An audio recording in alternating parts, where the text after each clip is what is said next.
Ay maşallah.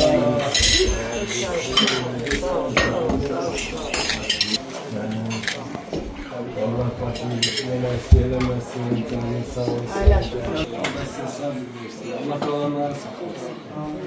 Memnuniyetle geldiyse, təbrik edirəm, sizə baş seçərək. Görək necə yaşayırsınız,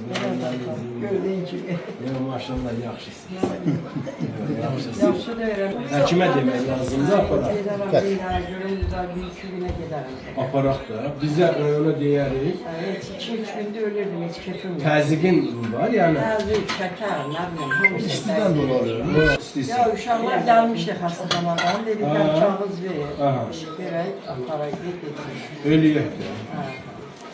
Siz nə vaxt desəniz, biz göndərək gəlsin. Demişəm axı, sən denən nə lazımdır? Gələn hansı günü istəyirsən, biz də sənə kömək edirik. Sənin canın sağ olmalı. Nə lazımdır söylə. Sizi əvvəl müayinə edərlər, sonra analizləri baxaq görək nə lazımdır, şəkəri ilə əlaqədar. Babanın tutuyor, 2-3 gün ölürdüm, heç kefim yok. İş dərman qəbul elədi. İstəyirlər yazdılar, 2 gündür burada edim, təhər olmuşum. Babam benim sosyaldan gelmişti, sosyal şeyden. Bunu sanatlara yollamıştı, biz yaşıyoruz, yürüyüşüz. Bu da benim problemim, gel şeyi bilirsin, hep orada. Yani burada da gözledim, adını göre dayandı, bir yerde bak gözlüler. Geçsin nə vaxt lazımdır biz. Yüreğim sıkılır.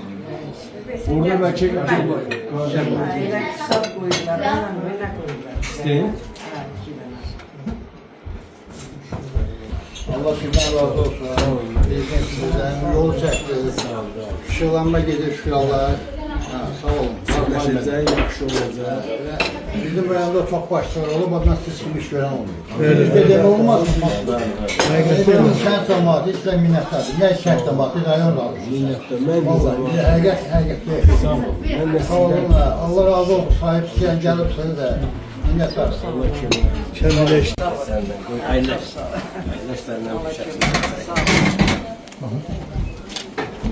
Gələn həftələrdə saxlayacağım. Yaxşı, özümdən mübarək ol. Sənə nə lazım olsa eləyir. Uşaqlar buradadır. Nə deyirlər eləyir. Ay, gələcəm xəstəxana. Sənin bizim üçün vacib olan sağlamlığın.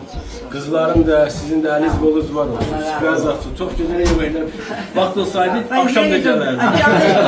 Axşam bir də gələrdi. Vallahi gəl, Sağ olun. Sağ olun. Əliz qolunuz var olsun.